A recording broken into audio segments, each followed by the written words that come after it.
Ya, buenos días, estimados estudiantes. Vamos a dar inicio a la primera unidad, Introducción a la econometría. Un concepto de la econometría es que no es más que la medición económica. Una definición de la econometría se la define como una ciencia social en la cual utiliza herramientas de la teoría económica, de las matemáticas, de la estadística inferencial y se aplican en aquellos fenómenos económicos con el propósito de poner a prueba o de verificar las diferentes teorías económicas, ¿no? Y estos trabajos de investigación los realizan principalmente investigadores, ¿no? Y la econometría es una potente herramienta para realizar también estas pruebas de verificación, ¿sabes? La metodología de la econometría se divide en estos 8 pasos y lo vamos a desglosar cada una de ellas a continuación, ¿no? El primer paso es el planteamiento de la teoría o de la hipótesis, ¿no? Keynes planteaba de que a medida que se incrementa el ingreso se va a incrementar también los gastos o el consumo, pero no en la misma proporción o no en la misma cuantía, ¿está bien? El segundo paso es la especificación del modelo matemático, en el cual establece un modelo, establece la siguiente relación, ¿no? Y igual a beta 1 más beta 2 por x. Hay que describir cada una de ellas qué representan o qué significan, ¿sí? Y representa el gasto o el consumo, beta sub 1 representa el consumo autónomo, beta sub 2 la propensión marginal al consumo y x, bueno, representa el ingreso, ¿sí?, de la familia, donde beta sub 2 va a estar comprendido entre estos valores, entre 0 y 1. ¿Está bien? Tercer paso, bueno, acá podemos apreciar en este caso el modelo matemático de una función lineal y esto es lo que se espera, ¿no? Donde beta sub 2, si derivamos derivada de y con respecto a x, vamos a obtener como resultado beta 2. Beta 2 no es más que la pendiente, o en este caso es igual a la proporción marginal al consumo, ¿sí? Ya, pasamos al siguiente paso. Paso número 3, especificación del modelo econométrico o estadístico de la teoría. Es el mismo modelo que el modelo matemático, la única diferencia es que le agregamos un término que se lo conoce como mu, y en este caso este término representa el error estocástico, el término de perturbación o una variable aleatoria. Esto lo vamos a estudiar más adelante, ¿no? No se preocupe. El cuarto paso es la obtención de los datos, ¿no? Los datos se obtienen, en este caso, de alguna fuente de información. Esta puede ser primaria o secundaria, ¿no? Bueno, los datos se clasifican en datos de serie de tiempo y datos de corte transversal. Son datos de serie de tiempo si observamos los datos que tienen, se obtienen en este caso a través del tiempo, ¿no? En este caso estos datos se obtienen del año 1960 hasta el año 2005, ¿no? Y como variables tenemos el gasto, como variable en este caso dependiente, y como variable independiente el ingreso del Producto Interno Bruto, ¿sí?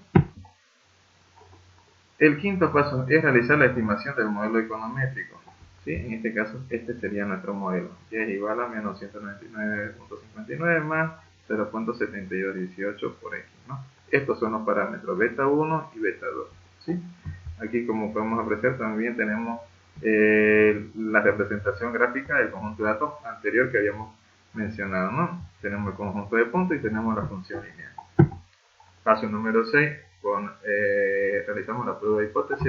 Habíamos mencionado que el parámetro beta 2, es decir, el parámetro de la variable x o de la variable ingreso, tendría que estar comprendido entre 0 y 1.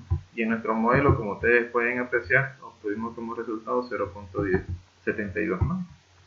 Entonces está dentro de nuestro parámetro y podemos aceptarlo, ¿no? El paso número 7 lo utilizamos justamente el modelo para realizar un pronóstico o predicción. Entonces nos planteamos lo siguiente, ¿no? Si el ingreso fuera de 12.319 millones de dólares, ¿cuánto sería en este caso el gasto? Y el gasto, una vez reemplazado en el modelo matemático, en el modelo econométrico, obtenemos resultados y tenemos acá que nuestro consumo o nuestro gasto en consumo sería de 7.870 millones de dólares, ¿no?, para una economía. El siguiente paso es utilizarlo el modelo econométrico para fines de control. Y planteamos la siguiente pregunta, ¿no? Si el gobierno está considerando en su presupuesto general de la nación un monto en gasto de 8.750 millones de dólares, ¿cuánto tendría que ser el Producto Interno Bruto? Entonces hacemos algunas operaciones geográficas, despejamos y obtenemos como resultado que el ingreso del Producto Interno Bruto de ese país tendría que ser de 12.537 millones de dólares. ¿Está bien? Bueno, hacemos un resumen. Entonces, para la creación de un modelo econométrico, habíamos mencionado, lo primero que hay que hacer es plantear una hipótesis. Bueno, basarnos obviamente en una teoría económica, ¿sí? Basándonos en una teoría económica, planteamos un modelo matemático, luego planteamos un modelo econométrico, obtenemos los datos, realizamos en este caso la estimación del modelo econométrico mediante alguno de los programas econométricos que existen. Estos pueden ser en este caso ya sea el Excel, el Livio, el Stata o el R, que es el que vamos a llevar nosotros en el presente semestre, ¿no? Y realizamos una prueba de hipótesis, ¿no? Hacemos un test en este caso de los parámetros de los resultados que hemos obtenido y si se ajustan en este caso a la realidad, ¿no? Luego realizamos un pronóstico y lo utilizamos justamente para fines de control o de política, ¿no? Bueno, entre la terminología que vamos a anotar a X, tanto a la variable Y como a la variable X, la variable Y se la conoce como variable dependiente, no la conocíamos así, ¿no? En cálculo, variable dependiente y la variable X como variable independiente. Pero tiene también otros nombres, ¿no? O en la cual nosotros podemos también conocer, ¿no? Como variable explicada, predicha, regresada, respuesta endógena, resultado, variable controlada. Y la variable independiente como variable explicativa, predictora, regresora, estímulo, variable endógena, covariante y variable de control. Bueno, Kendall y Stuart mencionan lo siguiente, ¿no? Con respecto a la relación entre dos variables. El hecho de que existe una fuerte relación entre dos variables no significa que significa que haya una conexión de causalidad.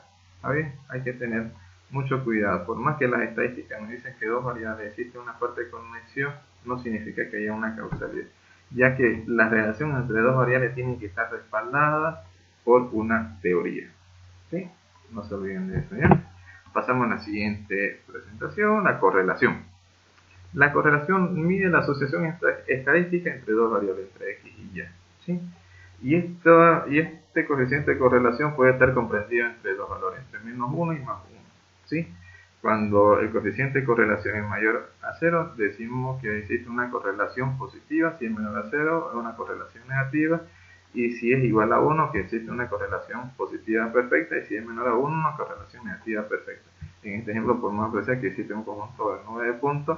Y en este caso, y la línea o el modelo de regresión lineal, fíjense que no pasa por todos los puntos. Entonces, y como resultado tenemos un coeficiente de correlación de 0.8, ¿no? Es decir, es casi perfecta, es decir, se acerca más a 1, ¿no? Y la relación en este caso es positiva, ¿sí? Es decir, hay una relación directa entre estas dos variables. De igual manera, acá se puede apreciar los diferentes resultados que se pueden obtener al momento de establecer una relación entre dos variables, ¿no? Si es igual a 1, habíamos dicho que es casi perfecta, bueno, que es perfecta si es igual a 1, si es menor a 1, en este caso es una correlación negativa perfecta, aquí cercana a 1, a más 1, aquí cercana a menos 1, y en este caso son cercanas a 0, ¿no? Las formas funcionales que se pueden presentar son las siguientes, ¿no? Tenemos la función lineal, cuadrática, cúbica, logarítmica, exponencial, potencial y la racional. Lo que interesa de todo esto es ver el comportamiento de cada una de estas funciones. Si una función lineal no es más que una recta, ¿no? Siempre y cuando el coeficiente de la variable x, si es mayor a 0, es una recta inclinada hacia el lado derecho. Si es menor a 0, es una línea inclinada hacia el lado izquierdo. Lo mismo sucede, bueno, ahora el comportamiento de una función polinomial, quien nos va a decir qué forma tiene es el coeficiente de mayor exponente, es decir, de x al cuadrado. Si beta sub 3 en este caso es mayor a 0, va a ser una parábola abierta hacia arriba, y si es menor a 0, una parábola abierta hacia abajo. ¿Está bien? Bueno, y lo mismo, tienen el mismo comportamiento las otras variables, como ustedes pueden apreciar. Esto ustedes ya lo han llevado. Esto, por ejemplo, yo lo he realizado en el programa R, automáticamente los arroja, y es bastante interesante, ¿sí? Bueno, pasemos a lo siguiente, ¿no? La naturaleza de los fuentes de los datos para el análisis económico. Se había mencionado que existen dos tipos de datos, ¿no? Que pueden ser los datos de series de tiempo, que se obtienen en este caso los datos a través de una serie de tiempo, ¿no? Estos pueden ser diario, semanal, mensual, trimestral, semestral o anual, ¿sí? Como por ejemplo tenemos el Producto Interno Bruto, tenemos la inflación, tenemos el consumo, tenemos muchas variables que podemos nosotros extraer de fuentes secundarias, es decir, algunas instituciones que proveen este tipo de información, ¿sí? Como el INE, el Banco Central de Bolivia, el Fondo Monetario Internacional, también la Organización Mundial de Salud, que nos provee bastante información también, ¿no? De manera constante con respecto a ciertas variables de carácter social, ¿no? Los datos de corte transversal. Los datos de corte transversal son datos que se obtienen en un momento determinado del tiempo y un espacio geográfico. Es decir, estamos hablando de las muestras, es decir, de las encuestas que uno realiza y de los censos, principalmente. Son esas dos las fuentes. ¿Está bien? Y tenemos los datos combinados, que no es más que una combinación de las dos anteriores, ¿no? Los datos de panel de igual manera, los datos longitudinales o de micropanel. Lo que se hace aquí es simplemente hacer una combinación de los datos que son datos de serie de tiempo y datos de corte transversal, ¿sí? Bueno, y la fuente de información, como se había mencionado, tenemos al INE, el Banco Central, el Fondo Monetario Internacional, el Banco Mundial y otras instituciones que nos pueden proveer datos y la cual a nosotros nos va a servir para realizar los diferentes tipos de estudio y que tengamos como en este caso que tengamos interés. ¿Está bien? Eso sería todo, jóvenes, con respecto a la primera unidad. ¿Está bien? Muchas gracias por su atención.